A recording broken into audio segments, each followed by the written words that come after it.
দেশের আসলে আওয়ামী লীগ সরকারটা মূলত ভারতেরই সরকার ছিল, কারণ তাদের সমস্ত কার্যক্রমগুলো ভারতের স্বার্থ রক্ষার জন্য আমরা লক্ষ্য করেছি।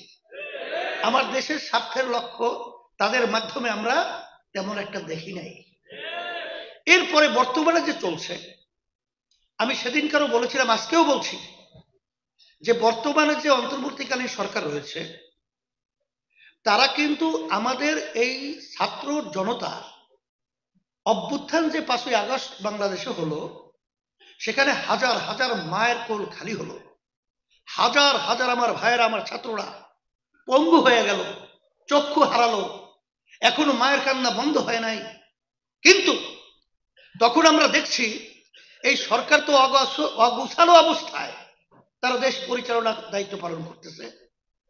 সেখানে আমাদের দায়িত্ব কর্তব্য, তাদের ভুল ত্রুটি থাকতেই পারে, আমাদের দায়িত্ব কর্তব্য হলো সহযোগিতা, পরামর্শ।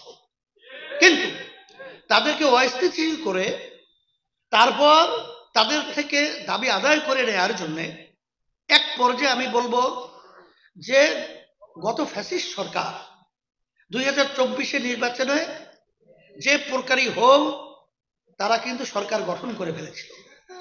তারা তো 5 বছর মেয়াদে ছিল, কথা ঠিক না? এখন পর্যন্ত 3 মাস 4 মাস যেতে পারে নাই।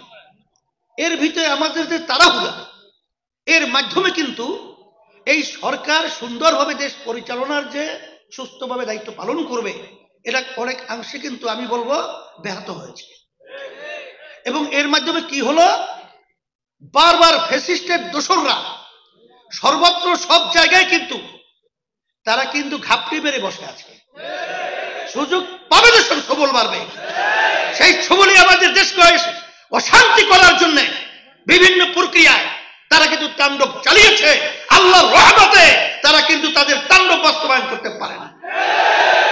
এই জন্য আমি বলবো, যারা দেশপ্রেমিক রয়েছেন, সাংবাদিক হোক, প্রশাসনের হোক, রাজনৈতিক হোক, বাংলাদেশের ছাত্র জনগণ হোক, সকলকে মুতাত্তা আহ্বান জানাবো, এদেশ আমার, এদেশে আমি জন্মগ্রহণ করেছি, এদেশ নিয়ে কেউ ছিনিমিনি করবে, এটা কে হোক আমরা সহ্য করবো না। এই দেশ নিয়ে যারা নাকি বিভিন্ন পর্যায়ে বারবার আমাদেরকে তাম বিশ্বের মধ্যে 5 বার চোরের দিক থেকে ফাঁস বানিয়েছে, দুর্নীতিতে চ্যাম্পিয়ন হয়েছে, আর এই দুর্নীতিবাজদেরকে আবার ক্ষমতার মস্তদে বসিয়ে আমরা তামাশা দেখব, এটা বাংলাদেশের জনগণ সহ্য করবে না। ফ্যাসিস্টদেরকে ক্ষমতা যেতে দেওয়া হবে না।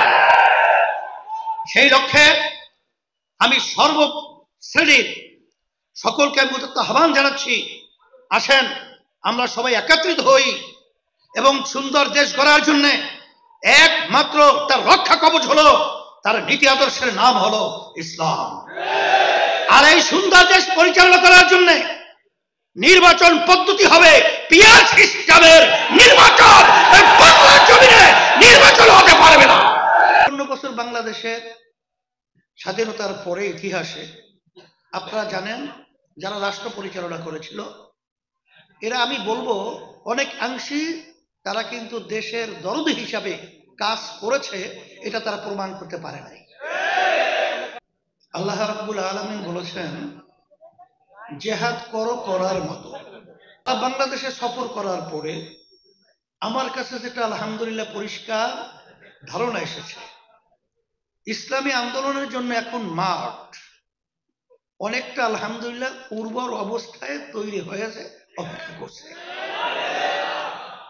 এই 53 বছর বাংলাদেশের স্বাধীনতায় ইসলামের পক্ষে রাষ্ট্রীয় পর্যায়ে একটা অবস্থান তৈরি করার যে ক্ষেত্র তৈরি হয়েছে, এত সুন্দর ক্ষেত্র কিন্তু পিছনে দেখা যায় নাই।